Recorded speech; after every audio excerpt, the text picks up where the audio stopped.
The Highwayman by Alfred Noyes. The wind was a torrent of darkness tossed upon gusty trees. The moon was a ghostly gallon tossed upon cloudy seas. The road was a ribbon of moonlight over the purple moor, and the highwayman came riding, riding, riding. The highwayman came riding up to the old inn door. He had a French cocked hat on his forehead, a bunch of lace at his chin, a coat of the cleared velvet, and breeches of brown doe skin. They fitted with never a wrinkle, his boots were up to the thigh, and he rode with a jeweled twinkle, his pistol butts a twinkle, his rapier hilt a twinkle, under the jeweled sky. Over the cobbles he clattered and clashed in the dark inn yard. He tapped with his whips on the shutters, but all was locked and barred. He whistled a tune to the window, and who shall be waiting there but the landlord's black-eyed daughter, Bess, the landlord's daughter, plaiting a dark red love knot into her long black hair. And dark in the dark golden yard, a stable wicket peaked, where Tim the ostler listened. His face was white and peaked, and oh my God, and his eyes were hollows of madness, his hair like moldy hay. But he loved the landlord's daughter, the landlord's red-lipped daughter. Dumb as a dog, he listened, and he heard the robber say, "One kiss, my bonny sweetheart. I'm after a prize tonight, but I shall be back with yellow gold before the morning light. Yet if they press me sharply and harry me through the day, then look for me by moonlight, watch for me by moonlight. I'll come to thee by moonlight, though hell should bar the way." He rose up in the stirrups, he scarce could reach her hand, but she loosened her hair in the casement, his face burnt like a brand. As the black cascade of perfume came tumbling over his breast, he kissed its waves in the moonlight, oh sweet black waves in the moonlight. Then he tugged at his rein in the moonlight and galloped away to the west.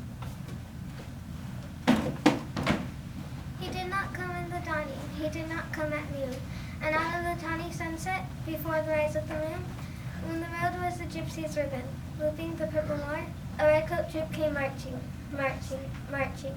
King George's men came marching up to the old inn door.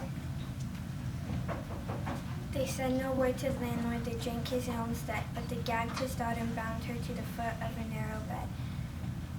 Two of them knelt on casement with muskets at their side.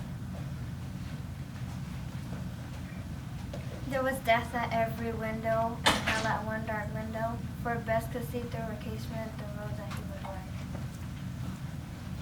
They had tied her up to attention with many a sneering jest. They bound the musket beside her, with the muzzle beneath her breast. Now keep good watch, and they kissed her, and she heard the doomed man say, "Look for me by moonlight, watch for me by moonlight. I will come to thee by moonlight, though hell shall bar the way."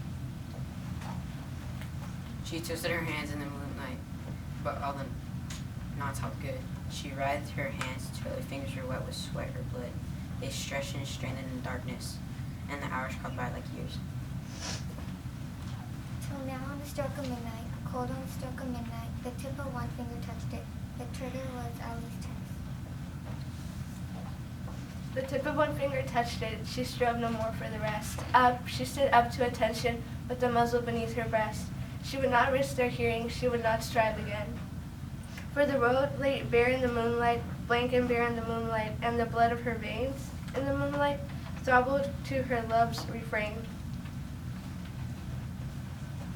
Twat, twat, twat, twat. Had they heard it? The horse was ringing clear. Twat, twat, twat, twat. In the distance, were they deaf that they did not hear? Over the ribbon of moonlight, down the brow of the hill, the highwayman came riding, riding, riding. The redcoats looked to their priming. She stood up straight and still. Twat, twat in the frosty silence, twat, twat in the echoing night. Nearer he came and nearer, her face was like a light. Her eyes grew wide for a moment, she drew one nasty breath. Her finger moved in the moonlight, her musket shattered in the moonlight, shattered her breast in the moonlight, and warned him with her death. He turned, he spurred to the west. He did not know who stood, bowed with her head over the musket, drenched in her own blood. Not till the dawn he heard it, his face grew gray to hear. How Bess, the landlord's daughter, the landlord's black-eyed daughter, had watched for her love in the moonlight and died in the darkness there. Back he spurred like a madman, shouting a curse to the sky, with a white robe smoking behind him and his rapier brandished high. Blood red were his spurs in the golden noon, wine red was his velvet coat. When they shot him down on the highway, down like a dog on the highway, as he lay in his butt on the highway with a bunch of lace in his throat. And still the winter's night, they say, when the wind is in the trees, when the moon is when the moon is a ghostly galleon tossed upon cloudy seas, when the road is a ribbon of moonlight over the purple moor, a highwayman comes riding.